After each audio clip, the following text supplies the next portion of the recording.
jibinaɓe gelen ɗo jibinaɗo gelen ɗo mo bemmum jibina gelen ɗo mo mama soro mum jibina gelen ɗo haray ko manta soro o woni ko ɓangi ɓuriya seeni ɗo nam haray sen en tippi taari ko moɓɓe yeeti on ko nam honno jama o gasta mantade fi o kufuno mo kafuɗo wiyeteɗo puuto nam haray fi puuto tigi tigi koko ɓe wiyata ko ngeyawti koosol.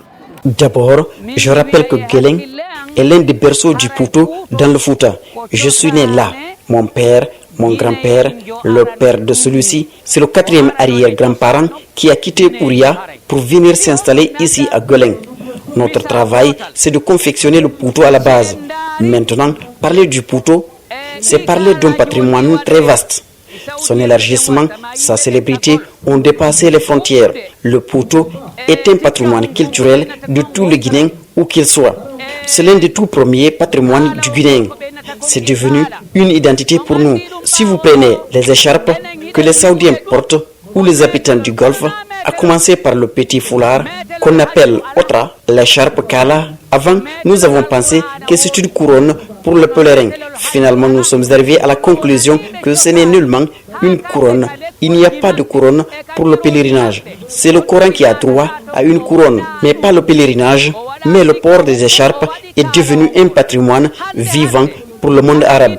Le Pouto a eu des portées plus fortes. Si vous sortez de la Guinée avec le Pouto pour aller dans un autre pays, que ce soit en Arabie ou ailleurs, dès qu'on vous aperçoit directement, on dit c'est un Guinéen. Des Guinéens sont reconnus en Arabie au pèlerinage par le Pouto. C'est une culture guinéenne, notamment pour les sages et personnes âgées. Ce n'est pas seulement pour le peuple que nous sommes.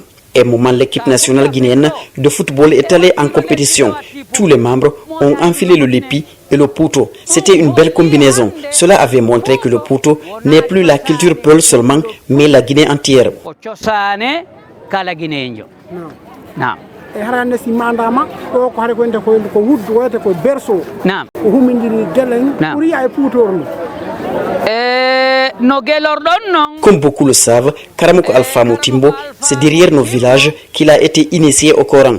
Nos familles sont ses oncles maternels. Les maîtres coraniques y étaient. Leurs bonnets étaient confectionnés par mes parents directs. C'est notre métier vraiment, même les chefs traditionnels.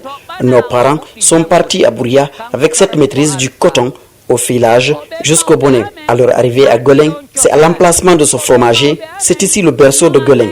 C'est ici que les parents partageaient tout, fil, coton, tissage et même la couture des bandes d'étoffe jusqu'au bonnet. C'est ici. C'est pourquoi nous avons fait une représentation de cette case comme la maison du Pouto sous du Pouto. C'est pour honorer les traces et les efforts des parents que nous avons construit la maison Pouto sous ce fromager.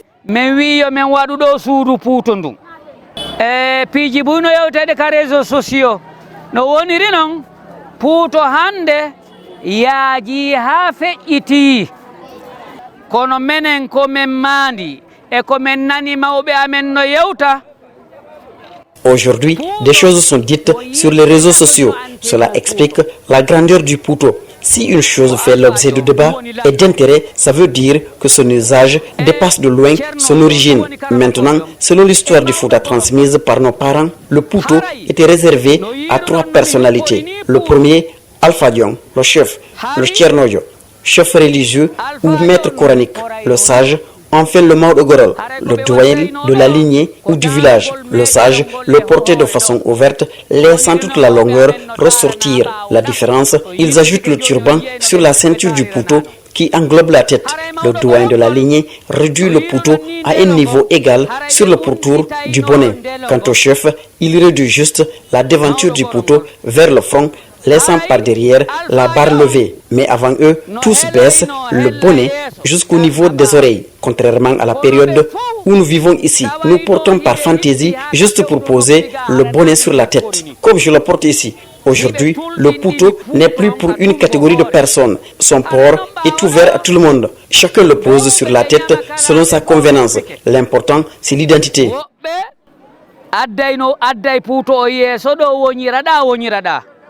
Kono na ɗum manda e mawɓe men ɓen ɗi noneji tati haray o Pouto mo tiniɗon ɗo ko hippiɗo mo on ñoyimo En 1993, mi ñoyi o Puuto. Sombo ño'ugol o Puuto kadi ko représentugol la Guinée concours coranique mondial Makka. Ce couteau que je porte, je l'ai confectionné moi-même en 1993. Je le garde jalousement. Il revêt d'une histoire et un symbole. Je l'ai fait pour le porter au concours mondial de la lecture du Coran en Arabie Saoudite où je faisais partie des représentants de la Guinée à cette compétition. Le contenu du texte en arabe, le voici.